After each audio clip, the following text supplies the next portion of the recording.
স্থানীয় সরকার, পল্লী উন্নয়ন ও সমবায় মন্ত্রী ডক্টর আব্দুল মঈন খান বলেছেন, বিগত ১৭ বছরে ধনিক শ্রেণীর সেবা করেছে ফ্যাসিবাদী আওয়ামী সরকার। বিপরীতে বর্তমান সরকার দায়িত্ব নিয়ে গরিবদের পাশে দাঁড়িয়েছে। তিনি আজ সচিবালয়ে মন্ত্রণালয়ের দায়িত্বভার নেয়ার পর প্রথম কর্মদিবসে কর্মকর্তা কর্মচারীদের সঙ্গে মতবিনিময়কালে এসব কথা বলেন। প্রথম দিনে মতবিনিময় করেন নতুন দায়িত্বপ্রাপ্ত অন্যান্য মন্ত্রীগণ। বিস্তারিত শারমিন ইসলাম মেধার প্রতিবেদনে। নতুন মন্ত্রণালয়ে দায়িত্ব নেওয়ার পর সচিবালয়ে কর্মকর্তা কর্মচারীদের সঙ্গে প্রথম কর্মদিবসে মতবিনিময় করেছেন নতুন মন্ত্রীরা। এ সময় নিজ নিজ মন্ত্রণালয়ের কার্যক্রম, ভবিষ্যৎ পরিকল্পনা ও অগ্রাধিকার নিয়ে কথা বলেন তারা। স্থানীয় সরকার মন্ত্রণালয়ের কার্যক্রম আরও গতিশীল করার আশ্বাস দেন এলজিআরটি মন্ত্রী। তিনি বলেন, গত ১৭ বছর ধনী শ্রেণীর সেবা করে গেছেন ফ্যাসিবাদী আওয়ামী লীগ সরকার। তবে বর্তমান সরকার দায়িত্ব নিয়ে গরিবের পাশে দাঁড়িয়ে বিভিন্ন সুবিধা নিশ্চিত করছে। বিগত ১৭ বছরের যে অব্যবস্থাপনা আপনারা দেখেছেন, একটা ফ্যাসিবাদ সরকার, একটা অলিগার্কিক সরকার কিভাবে সে একটু ধনী শ্রেণীকে তারা সেবা করে তারা এই দেশের দরিদ্র মানুষের অধিকার হরণ করেছিল। আজকে কিন্তু জনাব তারেক রহমান দরিদ্র মানুষের পক্ষ হয়ে নিজে কথা বলেন। তাদের উন্নয়নের জন্য তিনি ফ্যামিলি কার্ড কথা প্রবর্তন করেছেন, তিনি কৃষক কার্ডের কথা প্রবর্তন করেছেন।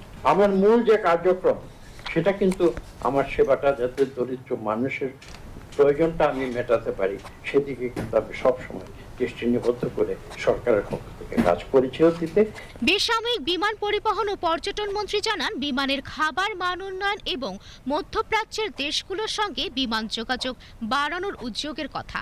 আমরা সবাই মিলে ঐক্যবদ্ধভাবে টিম ওয়ার্ক হিসেবে কাজ করে এটাকে আপনাদের যে চাহিদা, আপনারা যা দেখতে চান বিমানকে, সেই পর্যায়ে নিয়ে যাওয়ার জন্য সর্বোচ্চ চেষ্টা আমরা করব। যত প্লেন লিজ করতে পারবো তত ফ্লাইট বাড়িয়ে দিব, কারণ বাংলাদেশের ফ্লাইট, বাংলাদেশের মানুষগুলি কিন্তু সম্পূর্ণ ইউজ করতে পারছে না। আমরা 1/3 ইউজ করি বাংলাদেশ বিমান, 70% ক্যারি অন্য ক্যারিয়াররা বহন করে। আমরা এটা কমিয়ে আনতে চাই, আমাদের ন্যাশনাল ক্যারিয়ার যাতে আমাদের নিজস্ব লোকদের ক্যারি করতে পারে, এজন্য অনেক ফ্লাইট বাড়াতে চাই। এদিকে পার্বত্য অঞ্চলের মানুষের প্রতি সমান গুরুত্ব দিয়ে কাজ করতে কর্মকর্তাদের প্রতি আহ্বান জানিয়েছেন পার্বত্য চট্টগ্রাম বিষয়ক মন্ত্রী। সরকারের প্রতিশ্রুতিগুলো বাস্তবায়নে সমন্বিতভাবে কাজ করার কথাও জানান তিনি। বাংলাদেশের পাশাপাশি সারা বিশ্বের মানুষ আমাদের পার্বত্য অঞ্চলের প্রতি একটা গুড মেসেজ যেন সবসময় থাকে, পজিটিভ অ্যাটিটিউড যেন থাকে, এভাবে আমি আপনাদেরকে রিকোয়েস্ট করব। সেটা আমার ব্যক্তিগত একটা অভিপ্রায়।